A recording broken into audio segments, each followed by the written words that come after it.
Hi, Dr. Yates. Thank you for creating time to be here. Thank you so much for coming. I'm glad. Thank you, Gladys, for having me today on this show. I'm really happy, and privileged, let me say, to be having this show with you. Thank you. Yeah. Thank you for coming. So before we even begin, because we'll talk about your academic journey, we'll talk about the books you've written, about your PhD journey, and all those tips you want to offer to prospective or ongoing graduate students. But there is this thing when I was preparing for this episode, and I was just trying to understand what you do. You've written so many research papers by this. I see one ajua, but what got my attention is this paper, Yes. and I want to read it. It's the paper is, are Kenyan lecturers motivated to teach? Yes. What were you trying to find out?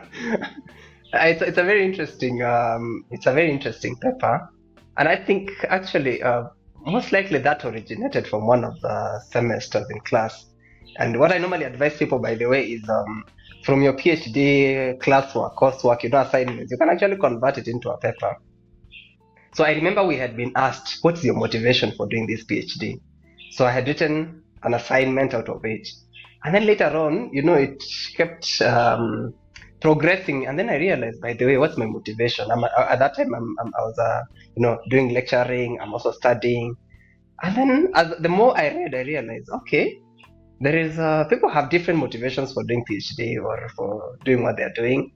And then it went on. I think I got it probably was a call for papers for lecturers and motivation and all that. Then I thought, wow, that paper that I had written, I can now convert it. So I went on reading and writing. And it's interesting because in our context, we talk about lecturers and especially the issue of moonlighting. You're teaching UN, you're in KU, you are in Imo University. At the end of the day, you're so drained, so exhausted. And one of the things, because I really like research, one of the things that was coming out is that it ends up affecting even our research life. Because you see, when you're publishing papers, we don't have the immediate reward as compared to you've gone to class, I've counted that's cash at the end of the day. So it was interesting just to find out what motivates the lecturers and, of course, teaching, monetary, and then it also affects the research life. Yeah. So the simple answer is, because the question is, are Kenyan lecturers motivated to teach? Is the answer yes? Yes, motivated to teach. The question is, are Kenyan lecturers motivated to teach? Yes, they're motivated because of the money. Okay. If it was research, okay. No. Okay. So you were comparing teaching versus research in the academia in Kenya. Yes. All right. That is very interesting.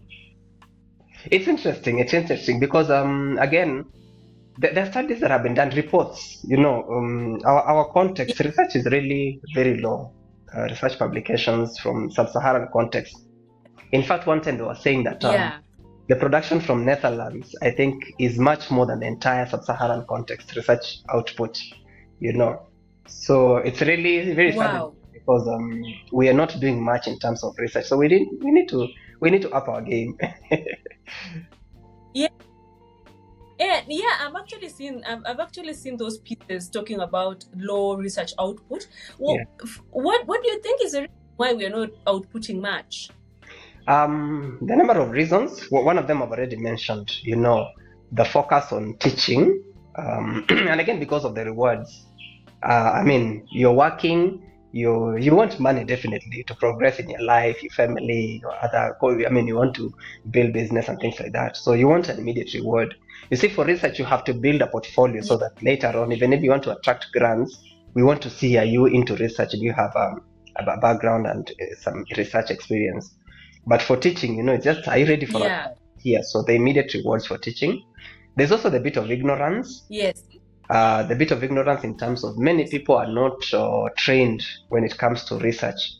So you find that we are geared, most of our universities, by the way, are geared towards teaching more than research. So unlike developed countries where you would be told this is a research-intensive universities, and our universities, even in Kenya, they will talk about we are a research-focused institution, but when you want to see what is coming out of that research, you hardly see. So the focus, there's Yeah. no much focus on, and maybe that's another point. So we talked about ignorance. People are not, they don't have the skills and experience and maybe the know-how of research. Even publication, sometimes people have done such superb publications, great research studies, but then transmitting that to a publication becomes a problem. So they lack the knowledge and how to transform their works into published works. And of course, the support from the institution, the focus of institutions, because you see, for universities, teaching attracts funding, because most of them, we are relying on fees. We're relying on fees to run our institution. So if we say you're going to research now, who will teach these students? And yet they're the ones bringing in the school fees. So you see, that kind of a balance becomes a challenge. So yes, we have a challenge when it comes to research output in our context, but efforts are being done. People are getting more aware, and I'm also not adding the issue of predatory publishing. We have many bogus publishers who are just doing it for the sake. Bring your paper today, tomorrow it's published. No one has peer reviewed it. No one has. Yeah. It's published in very fake places. It goes down after some while. So those are also challenges that are there. Yeah. In research, yeah. Yeah. Yeah. And congratulations, actually. I mean, all points they do make sense. And congratulations. I saw your citations are incredible.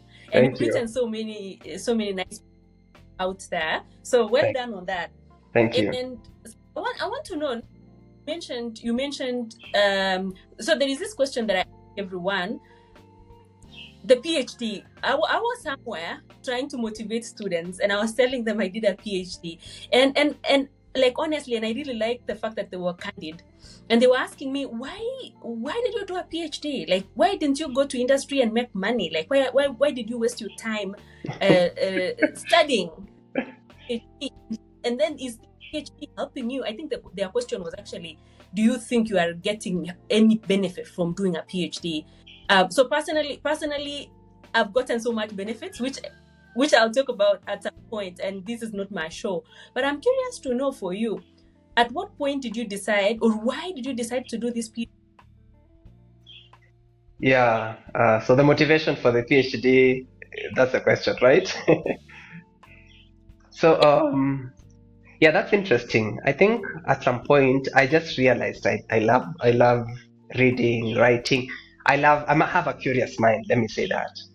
So I have a curious mind, and even I trained, by the way, as a high school teacher, and I think I was a teacher of English and literature. I'm still a teacher by training.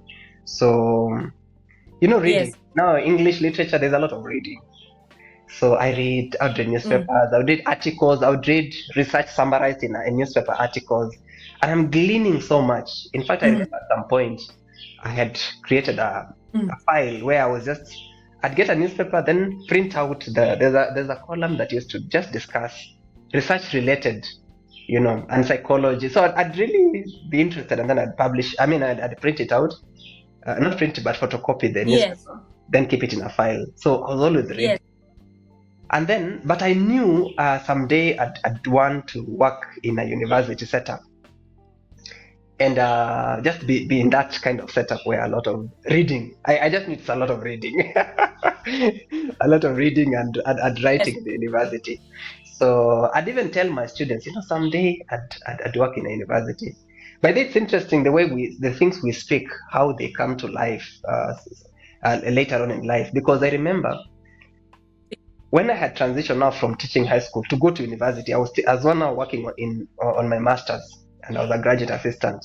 And I met a former student of mine, and she told me, "What are you doing here?"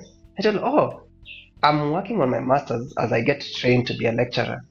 And she said, "Yeah, I remember you used to tell us that one day you'd be in a university, you'd be working in university." And I thought, "Oh, really? I can't remember that, But the thing is, the things you keep speaking, and it sort of opened doors for us. Even the Bible says life and death are in the power of the tongue. The things you speak, they come to life. So so I'd work towards that. And so later on I got to do that master's. And when I finished, my master's on And I know we are mixing things, but it's a story. My master's really was in education management, but it had a lot of research. The research component was very strong. So like every semester would have assignments, action research based, and these ones would be go to your institution of learning, see if there's any problem. I mean, see what area of struggle or challenge is there in this institution, and mobilize the other teachers working towards the improvement of such a problem. So it was research. You're reading the literature, but you're also trying to take action on it. So I think my curiosity even increased in terms of research. My mind was geared not towards research, and I still loved writing from an earlier on age. Just writing, essay writing and things like that. So now it was combining research, reading, and then writing. And I realized, wow, this is really interesting. So when I had graduated with my master's, I knew for sure that I have to do a PhD.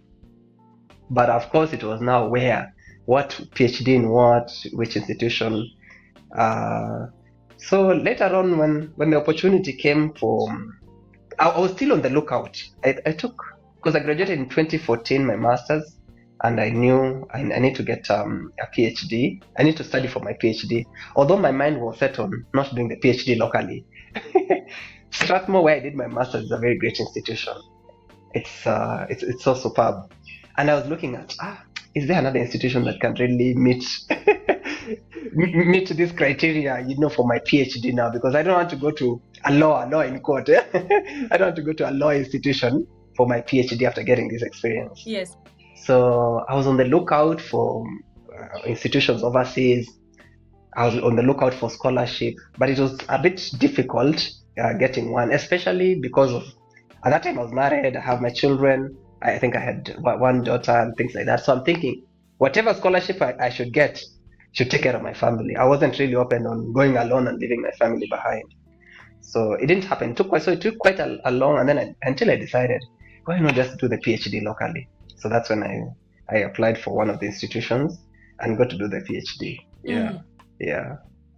Okay. Yeah.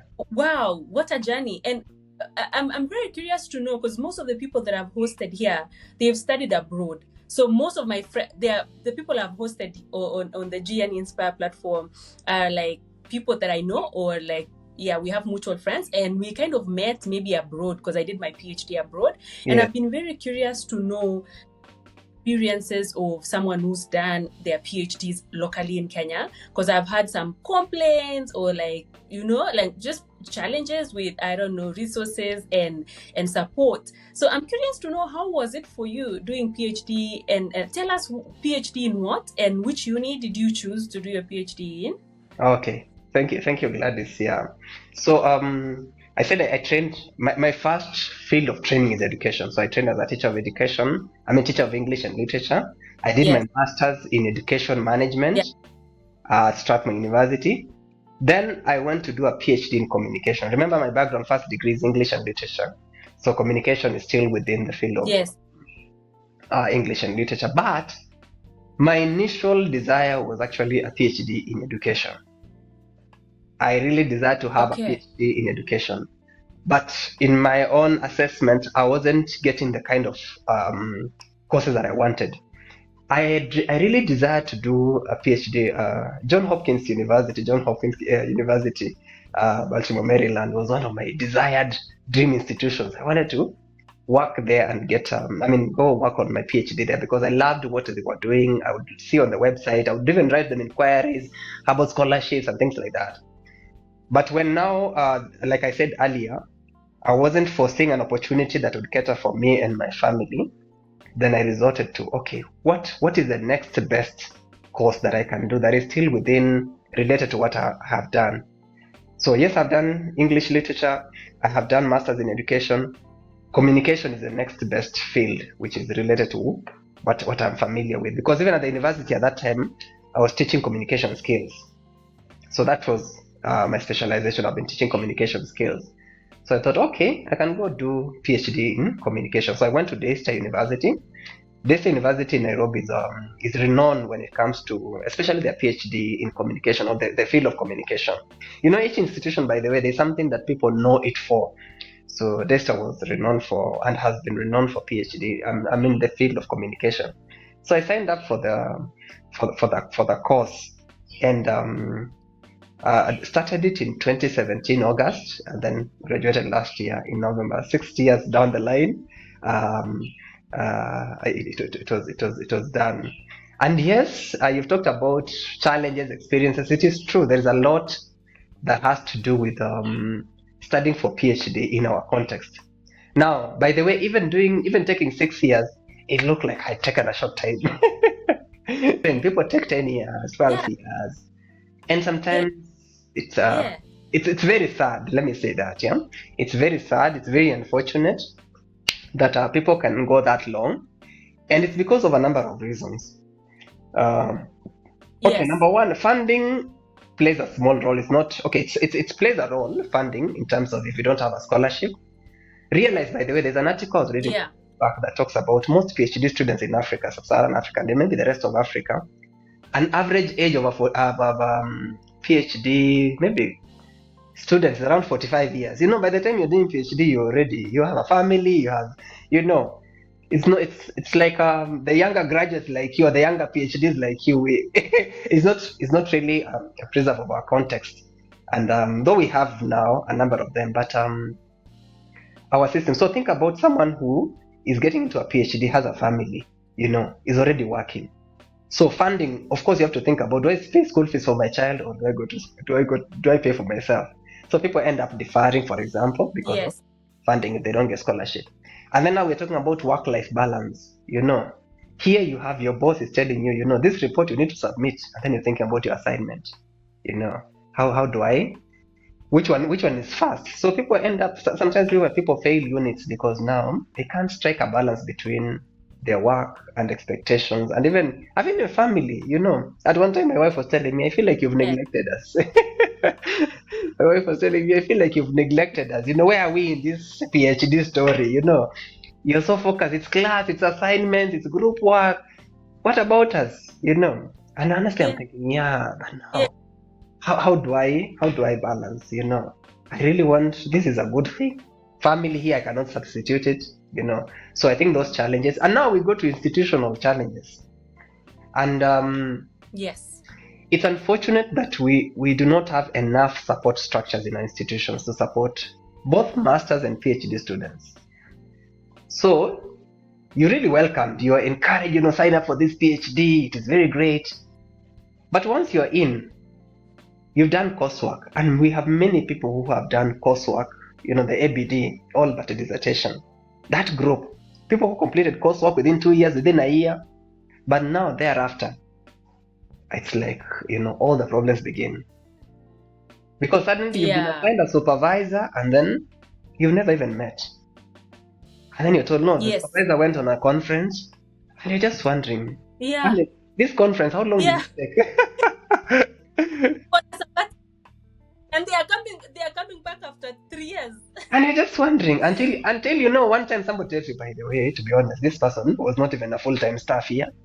They are no longer working they no longer have a contract with us. And you're just wondering, surely it's taken me this long to keep pushing until now you're telling me they're not even working in this institution.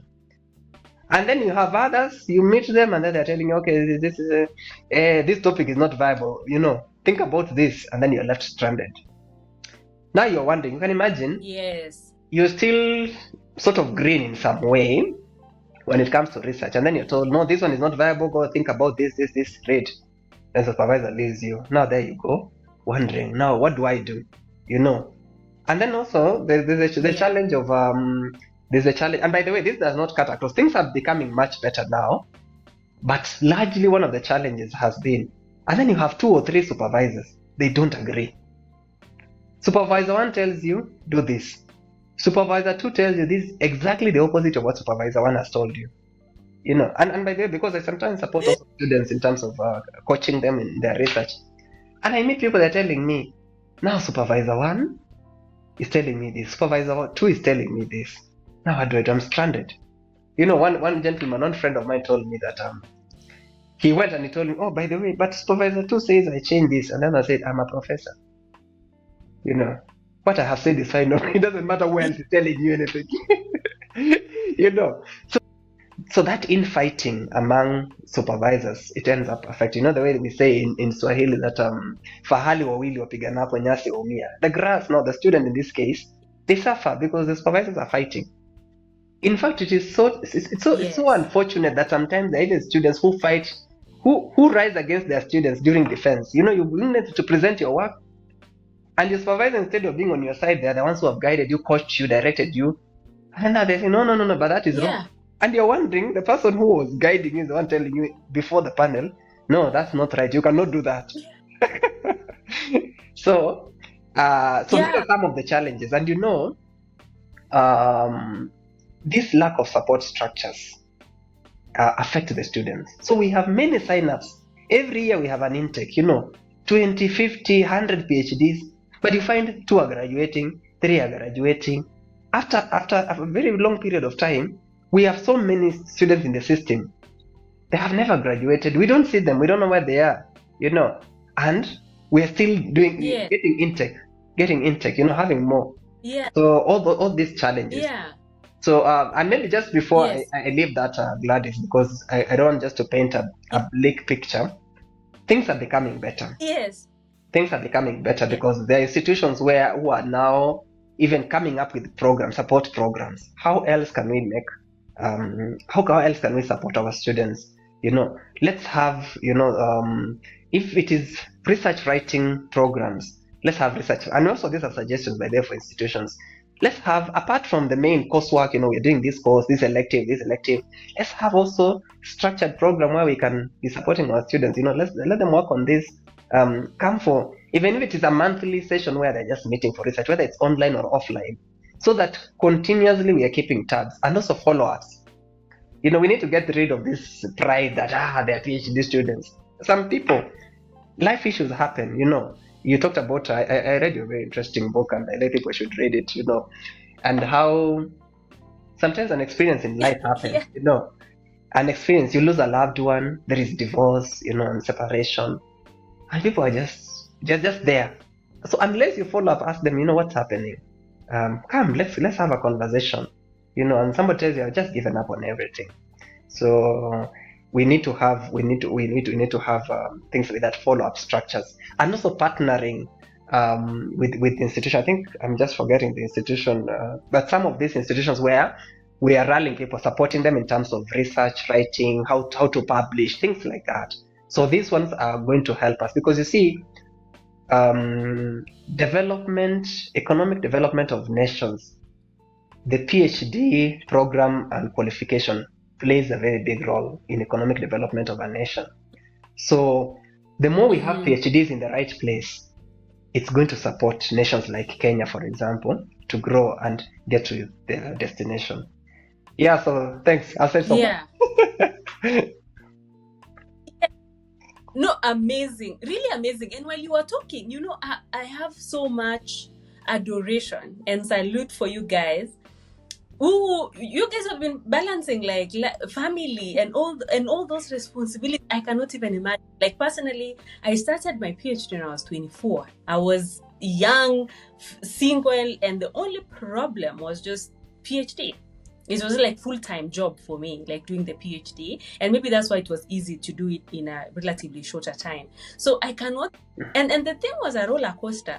Like there were some days literally I just did not want to do anything. I just wanted to make tea and maybe drink my tea and watch a movie, not go out, especially when it's raining or when it's gloomy outside. Yeah. But then I'm thinking, if I had a family or kids, you cannot afford that. Like you have to show up, and it's a lot of balancing. So well done for balancing really well and juggling all these things. Thanks. And maybe just while on that, if you don't mind, while on that, maybe just to speak to PhD students who have families. And by the way, it's doubly difficult for ladies. Doubly difficult for ladies. Let me say that. It's doubly challenging. Let me say that, because here you are a mother. Here you are, you are a homemaker, or sort of expectations, societal expectations.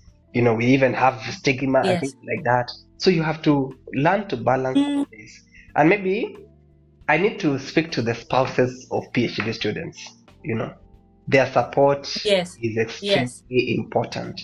If you're a spouse to a PhD student, to a large extent, you're the one who can determine, you're the make or break of that PhD. Because you see, you have an assignment with a very tight deadline. And it's not just an assignment where you're writing. You have to do a lot of reading, intensive, extensive reading. I mean, the assignment in itself Yes. is stressful enough. And if Yes. the spouse is not supportive, you are a mother here, then you're supposed to submit this by 11:59. Before just midnight, you're supposed to submit the assignment. Here you have to you have a husband who says, I cannot eat food prepared by the house help. It has to be my wife who's cooking. The children here have to be, Yeah. So spouses play a very important role, and we really need to get back. And I don't know, maybe you also need to think about once in a while having programs for spouses of PhD students, just to let them know that they play a very important role. They're the ones who determine whether this PhD will be done or not, And I'm not even Yes. talking about insecurity, because for ladies, if you're there working on your PhD and your husband does not have a PhD yet and is thinking, what will become of this lady once the Yes. PhD is home, And I normally ask people, ladies who have PhDs, how does your husband take this? Yes. Because if you're not secure as a man, then trust me, there will be sabotage. These people will be sabotaging you along the way. Yes. So spouses of PhD students, they play a very important role. Yeah. Totally. And actually, I think this is where I'll ask you to speak about. There are these 4 tips or 5 tips that you shared on Facebook, and I know that you talked a lot about family, and you gave a shout out to your wife. Who I think she's been super supportive. So do you want to speak about looping in your support system in terms of your spouse or your partner or your family members? Yeah. But then also you shared some other tips for people going through the PhD to think about. Do you want to touch on those things? Yeah. So I remember sharing about some tips. Maybe I may not now remember in order, but at least I have a framework of what I was sharing. But basically, yes, the PhD journey, yes, it can be lonely. I think that's one of the things I said, and I know you can attest to this. The PhD journey can be very lonely. Lonely in the sense that very sometimes, I mean, people, even your spouses, may not understand, because you're really striving to, you have expectations from the class, you have expectations of assignments, you have all your own expectations. Do I measure up? Do I measure? I mean, this thing, did I make the right decision in signing up for this program? So you need to surround yourself with people who can cheer you up, who can encourage you, accountability partner. Or partners, let me say that, because some of us we want to do this PhD quietly. You have no one who's guiding and counseling you, helping you along the journey. You're not speaking to past and current PhD students.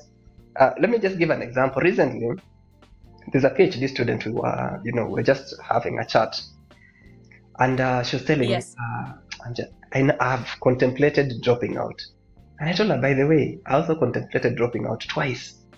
And she told me, what? Even you? Because she thought, I'm this organized guy, I love research, everything is just flowing. I told her, no, I also contemplated dropping out twice. And it is true, because that's one of the things I actually share also, and even in the book, that those thoughts will come. They will come. And unless you have someone whom you can tell, I'm struggling with dropping out because this supervisor is stressing me out. Just mention a bit about supervisors. We also have predatory supervisors, who tell you, no, if you want to progress, you're a lady, you have to bow to my whims, I have these expectations. And now you're thinking, I seem to be making progress, but someone here is putting a hurdle. If I go to report them to the department, where's the evidence, what can we do? There's a lot of bureaucracies around it that you may not get away. In fact, you may end up being the one being blamed. So you need to have people that you can share your issues with, accountability partner or partners. Because now that lady will realizing that, if you also contemplated that, then it means it's a common thing. And by the way, that's not the only, I have realized people, have these thoughts of dropping out of the PhD. And maybe one of them is listening now. I'm just encouraging you to, what exactly is contributing to this. Yeah, you need to isolate what is it. Yeah, no. Let me also just say, me too. Like the first 6 months, Yes. I don't know if I wrote it in the book, or I did not want to acknowledge, but the first 6 months they were terrible, and mostly because I at least you had a master's. I jumped from a bachelor's degree, no research ever, and then I'm in a PhD, very rigorous PhD at a competitive university. Ilikuwa inafika 6 months, I'm like, I think I made the wrong decision. But yes, yeah, many people do contemplate, either quitting completely or like pausing, and you're like, let me just pause and then figure this thing out later. Yeah, so sorry, continue. Yeah. So I was saying the journey can be very lonely. You need to have accountability people. And I was also mentioning that Yes. thoughts of quitting or dropping out actually are real, and they will come. And you need to, when they come, how will you deal with that? You need to find a way of arresting them, because for most of those thoughts, they're actually thoughts, and they can be dealt with. If you share with the right person, if you address. Supervisors can be changed. There are cases where supervisors can be changed. Don't think, sometimes we listen to people's stories that, these supervisors are like this, and once they have done, you cannot change, you cannot do anything. No. There is always a way out. Yes. Every problem, there's always a way out. So before you make the ultimate decision of quitting or just going silent, find the right people and speak to them. And I also talked about family. And I said, for me, I had a young family when I was starting. 2017, I had 2 children. One was, because the firstborn is 2014 born, so it was around maybe 3 years and 1 year. You can imagine, these are young children, and even as I continued, they're still young. It's their formative years. And in psychology, the first 7 or 10 years is foundational for a child. Whatever foundation you lay during those 7, 10 years, let's say 10 years, the foundation you lay in those 10 years is almost, it cannot be erased. It cannot be erased in the lives of children. So you see, if you're working on your PhD and you're at that stage, and you're just onto books, onto discussion, onto all this, where is the place for this child? I just want to give an example. My children, they're all children. It's time for bed. Daddy ni bebe, they want to be carried. Tumemaliza kuomba, they want to be wabebwe waende waweko kwa bed, the other one. And at that time, I'm so famished, I'm so tired, let me tell you. And I'm thinking, why can't you tell your mom, daddy to baby? It's daddy who has to carry them to bed, Yes. And sometimes I just go to bed. There are times I'll say, you guys just go to bed, daddy's very tired. And maybe when I'm very stern and they go to bed, maybe they are crying. And I'm thinking, now what do I do? And my wife would tell me, by the way, this is just seasonal. Just sacrifice. It is kidogo. It's seasonal. It won't be there forever. In fact, the other day I was just reminding them, you guys when you're young, and they're not, now they are 9 years, but I'm not carrying them anymore. They're big people, And I was telling them, you guys used to insist I have to carry you to bed, put you alafu. So imagine if I had overlooked that season, some things that leave imprints in the lives of children. So you cannot, this PhD, the thing is to learn to balance time for family, time for studies. I believe it is possible to weave around about it. And I'm just talking about children. Even your spouse needs you, whether your husband or your wife. You cannot always be giving the extra assignments. They will need you. They need people to talk to. They need people to share their issues with. So you need to rearrange things so that you can balance. Yeah. Maybe just in brief, that's yes.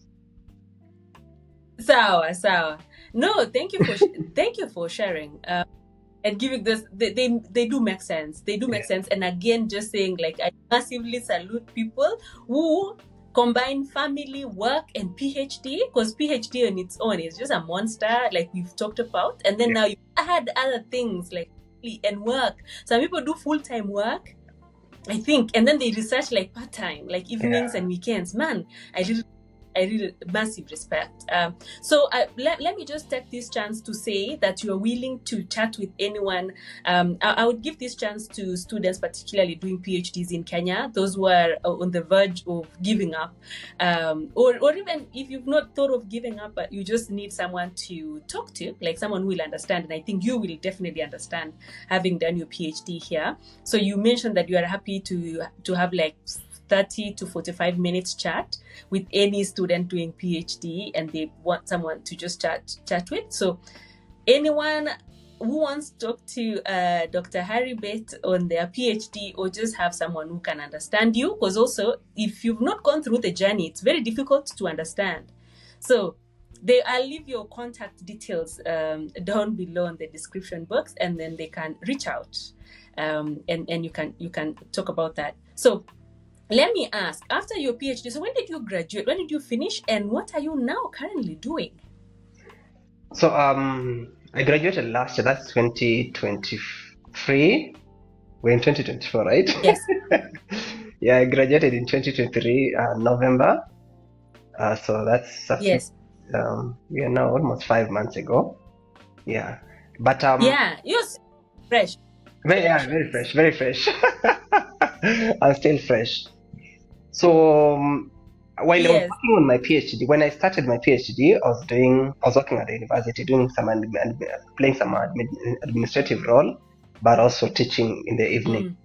And then at some point to maybe around 2018 December, I just actually took time off from the university. I resigned, and then I decided just to go so that I could focus on finance on the PhD.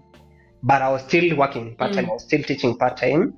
I was doing research consultation, editing jobs, coaching people on the side, just get some income so that as I pursued. Because remember, my PhD was self-funded. I didn't get a scholarship.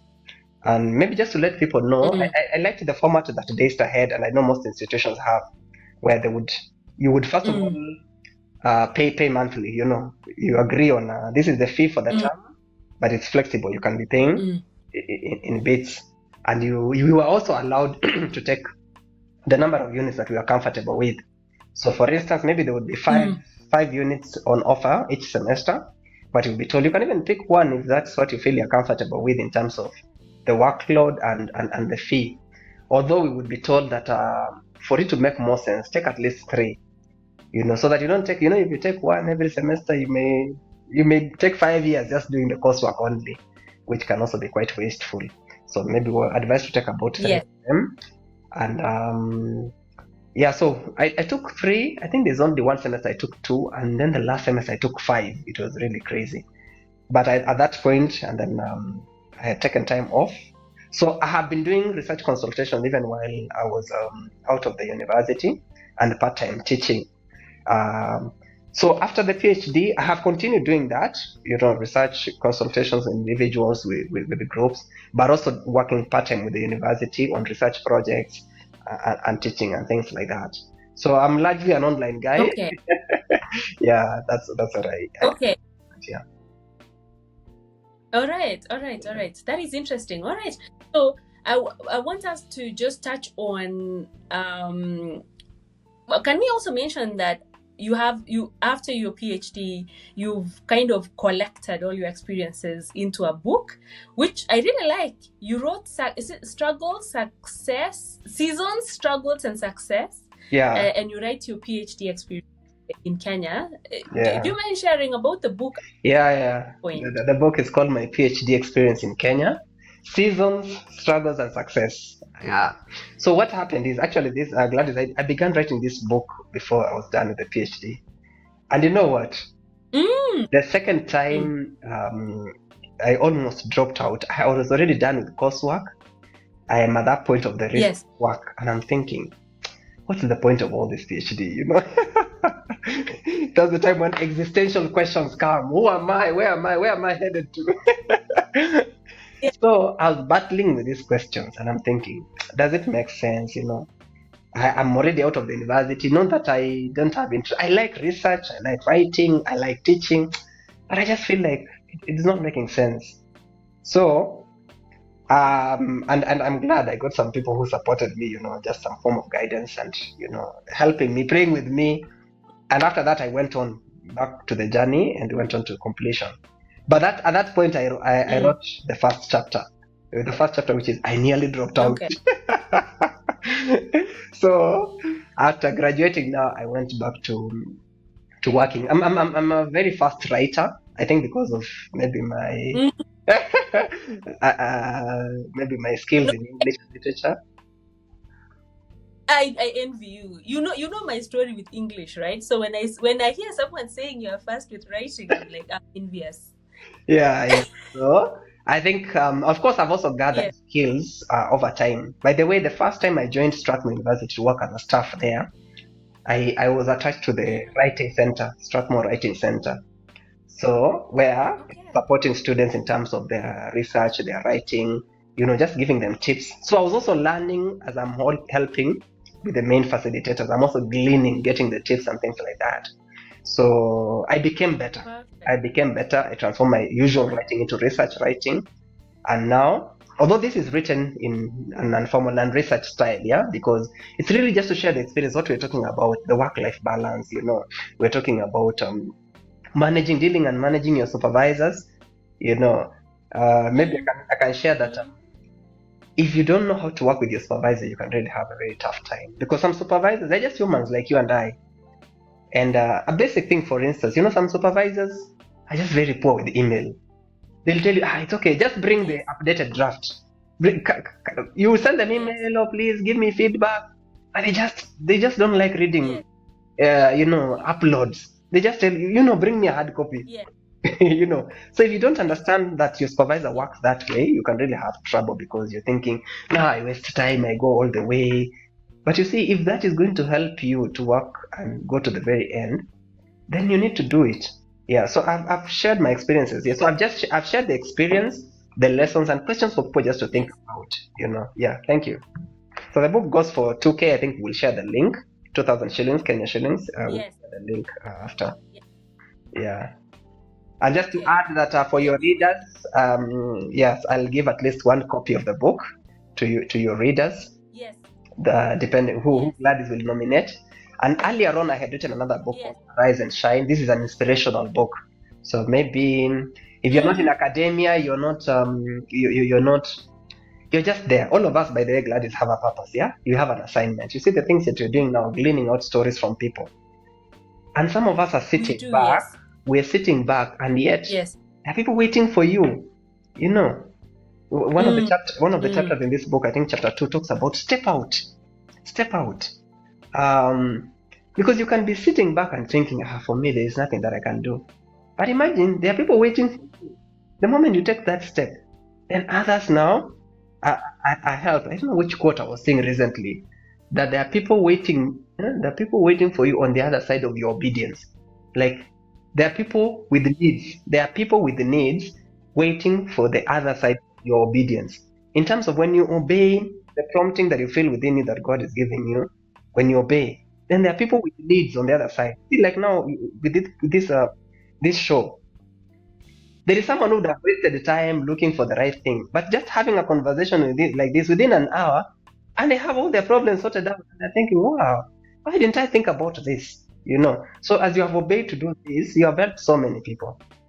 So I'm also giving one copy, and 30 minutes free consultation for one person. Okay, the rest will pay. Thank you. In fact, in our community, we are trying to.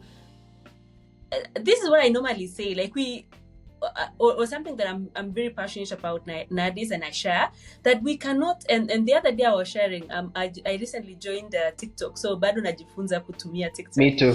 But I was I should follow you. I don't think I follow you. But the other day, sharing how that story of Simon and disciples in the lake, and they were fishing, they were not getting any fish, etc. And then when Jesus came in the morning, and we know the story that they were able to get the fish, and they went home happy, right?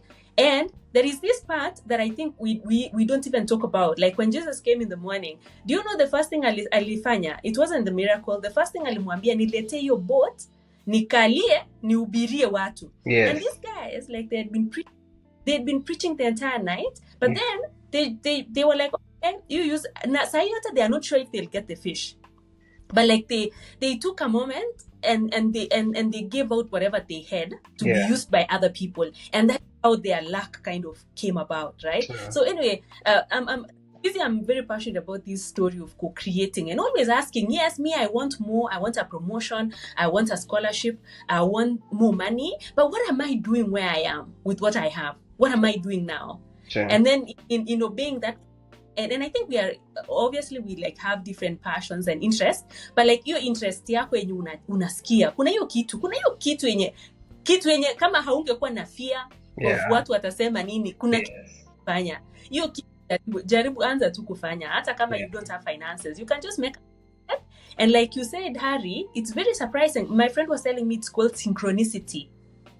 And it's this, some people call it serendipity, luck. And it's just this marvelous way of universe or God helping you. Like, you just make a baby step, and then the rest of the steps just kind of appear, etc. So anyway, I was just trying to confirm that I support your point of answering or being, and there are people waiting to buy your product or to subscribe to your page. So where answer that. So I want us to talk about, before to Malize, because I don't think your story is I don't think your story is complete. You know, when I share my story of PhD, people are like, oh, okay, well, congratulations. But then I walk down memory lane and I'm like, before I did my PhD, I was in this shule. This is what I scored. Before I went to this shule, I had 298 marks once upon a time. And people are now curious, like, wait, what?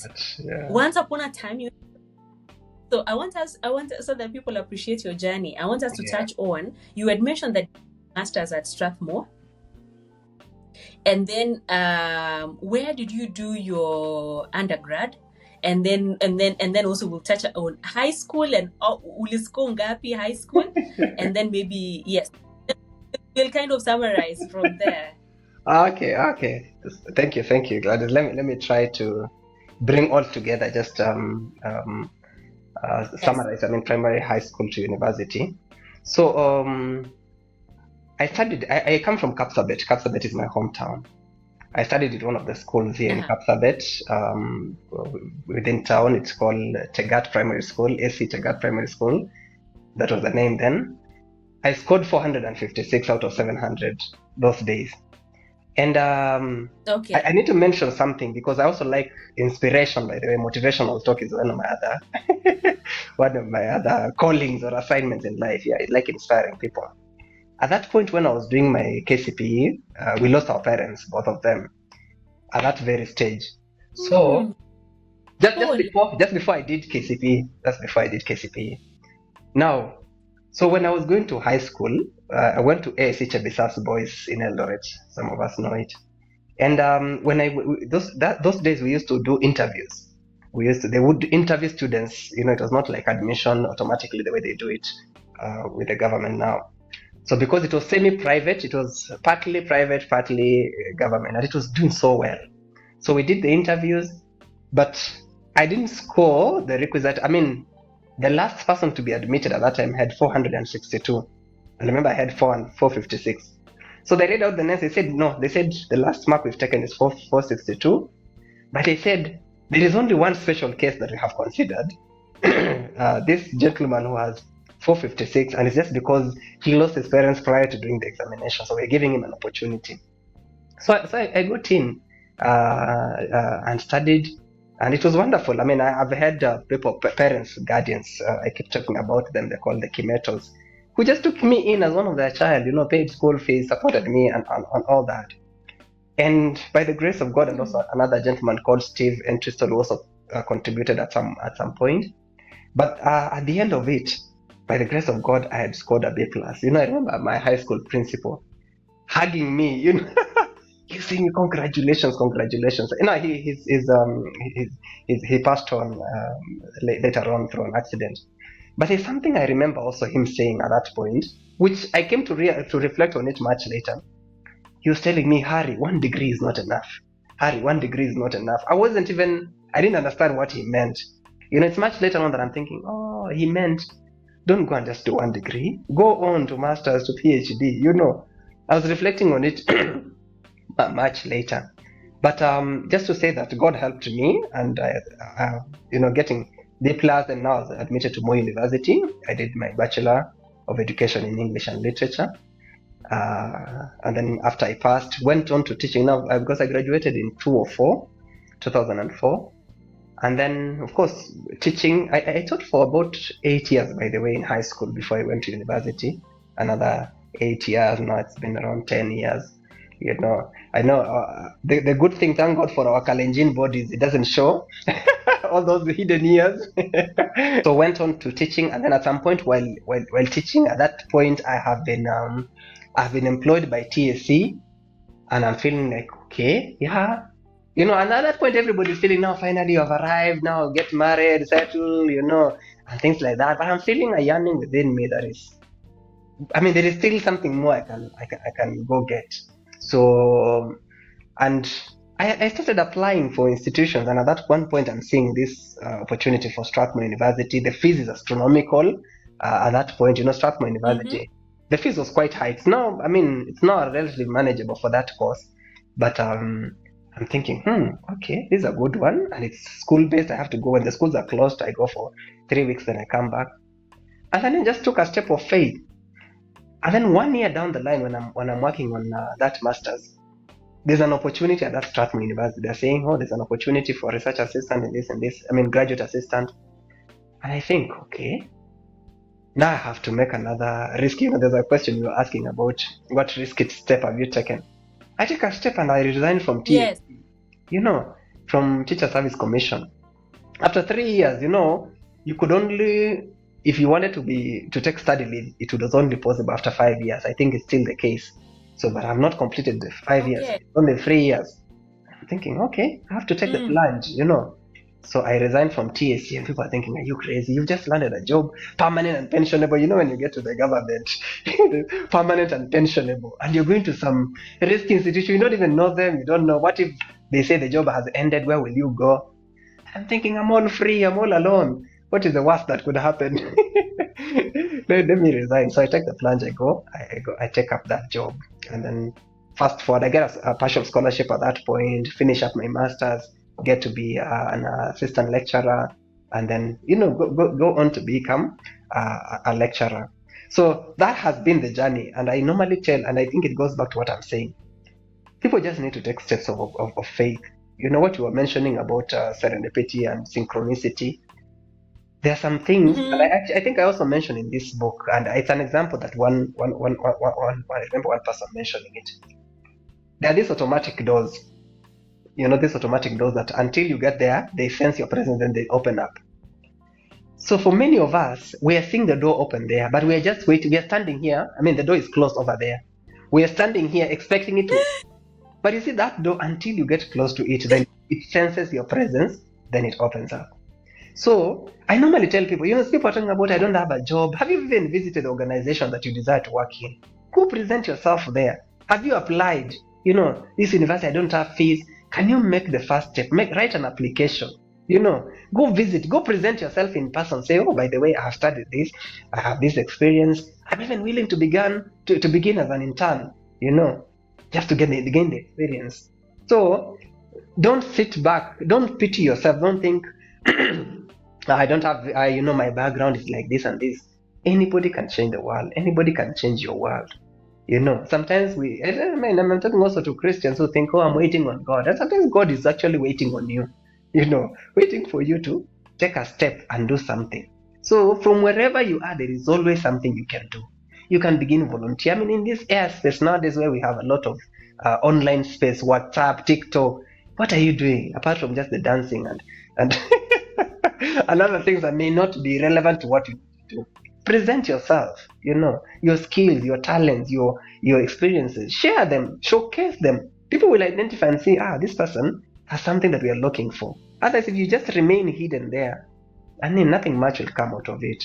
Yeah, so that has been my experience, my journey from primary, high school, university, and glad just to underline that For me, I can attest to God's help, along my journey. Goodness, you were speaking and I'm like, wait, you are a motivational speaker. I really like your story. Actually, and it's an incredible journey. Thank And I you. think I'm sure you've written your part of your story in Arise and Shine. And I think I'll get some copies actually for kids in our local primary school, because I've been trying to get them books to read or trying to encourage them to read. So very powerful story, and well done. And Thank actually, you. when you look back, I know you've given us lessons already. If you were to choose only one lesson, when you look back to AIC Chebisas, that is high school, Tegat, let's start from Tegat. From primary school in Well, Tegat way to Dr. Bett yeah. now. What is just one lesson you've learned in life?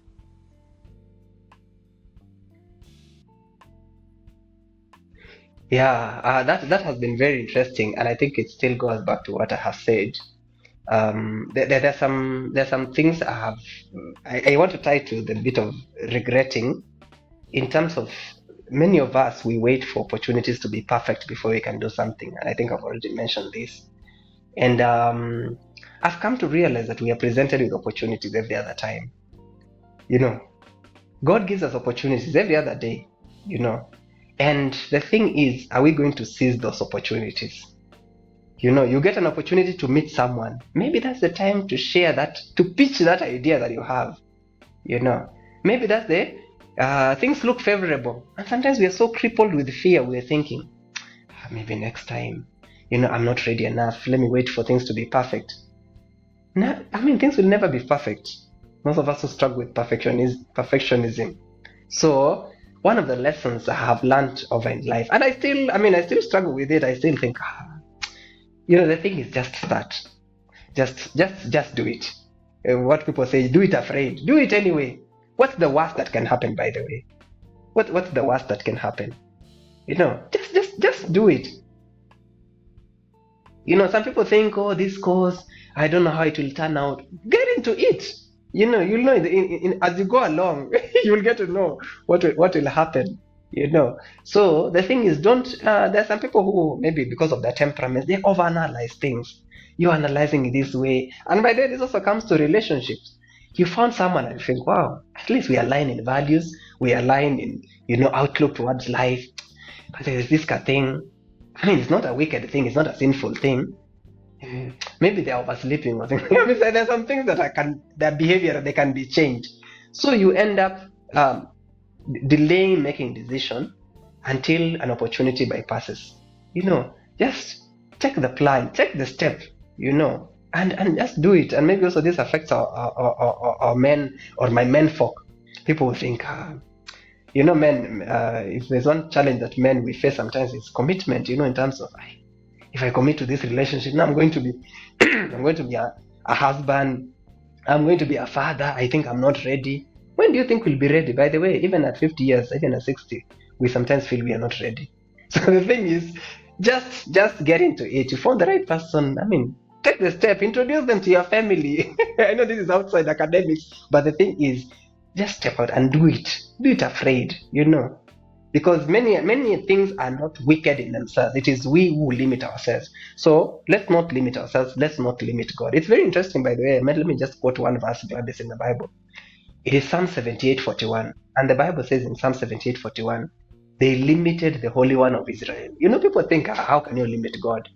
But you see, our small thinking, our belief system, when you limit yourself, it's like you're limiting God. You look at yourself and you're thinking, me, from this village, from this place. I walked barefoot to school, by the way, Gladys. I walked barefoot to school, those days. And I've listened to your story also, that just the humble background and all that. But you see, God can lift people and take you to places you've never imagined in your life. I'm sure the places you've stepped into, and you look back and you're saying, wow, this one in my wildest imagination, I never thought about it. So God can transform people's lives. So the thing is, don't limit yourself. Don't look at your face. Don't look at your ears. At least they look so big, or I don't know which part of the body. Don't limit yourself. God has so much in store for you that is awaiting on the other side.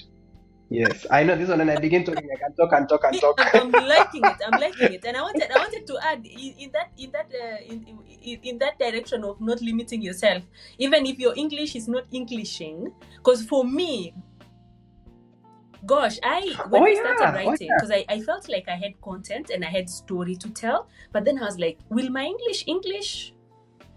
But then you make one step and you try your best and you get there. So anyway, I want and yeah, your story is so motivational. I true. feel like we should have started from that motivational side, because I'm also getting the fire. I'm getting the fire. Let's because we've talked about serious things, right? Now people are seeing us and they see like these serious, I don't know, academics and PhD or reading, writing, researching papers, whatever. What are some of your hobbies outside all these serious things? When you are not researching, reading, and time outside family, what else do you like doing? Yes. Yeah, maybe I can mention two things. I like Wow. farming as a hobby. I like the green environment. Maybe that's why at some point, even when I was in Nairobi, I'm not in Nairobi right now. When I was in Nairobi, I would always look for, accommodation places where there would be some sort of greenery life, So because I think I was brought up this way, so I love farming. Just some garden here, plant vegetable, plant things. Sometimes maybe not even necessarily for business, but just as a hobby. I love that bit of it, and I love walking, meditative walking. I take long. I need to mention this, Gladys, because it's also significant. I just remembered what the origin of this walking. Yeah, not even the origin, but after I completed my high school, I was enlisted into an athletic camp. I started running. Now in high school, I wasn't running, but I was told there is this scholarship opportunity. If you can run, now that you've passed, if you can run so well, you can get a scholarship to go to the US. So immediately after high school, I said I come from Kapsabet. Now in Kapsabet, people are just running. People run. Even our county, the name of Nandi County, the source of champions, Yes. is the source of champions. So I mean, it's very uncommon. Every morning you wake up, you find a group of athletes running up and down. People are always running. So I was told, why can't you consider? And there was one club at that time that had started. I was told, why can't you consider joining it? Then you can get a scholarship. So I started running. I wasn't cut out for running. Let me say that, but I tried my best. Sometimes I'd run. I've seen you participating in a sports events, and I know for you, something almost natural. But for me, it was such a struggle. So I started running, looking for a scholarship until the opportunity to join Moi University came. So I talked to my coach. Then what happens? I've been given an admission letter to Moi University and told me, okay, the thing is, just go join Moi University, and we will still try and work out from there if you can transfer. So even in Moi University, I continued, year 1, year 2, until it got a point now. God, what's all this? I'm struggling. Things are not making sense.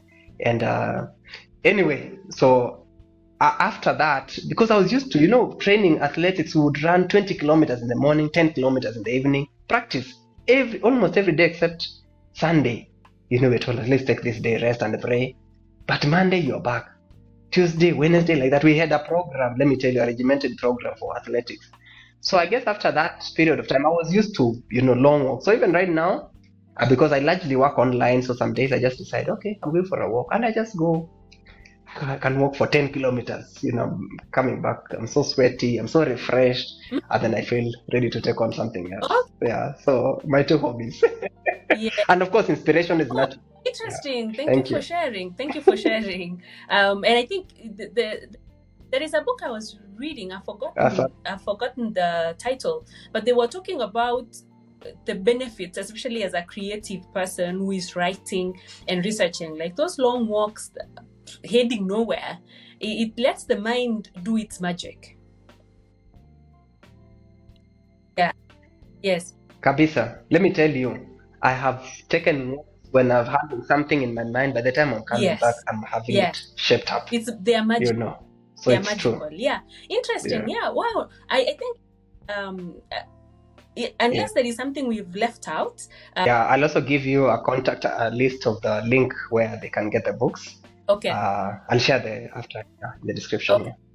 Yeah, excellent. I think we'll wrap it up there. Is there anything else anything else we forgot to touch on? If not, give us a parting shot. Talk to my audience.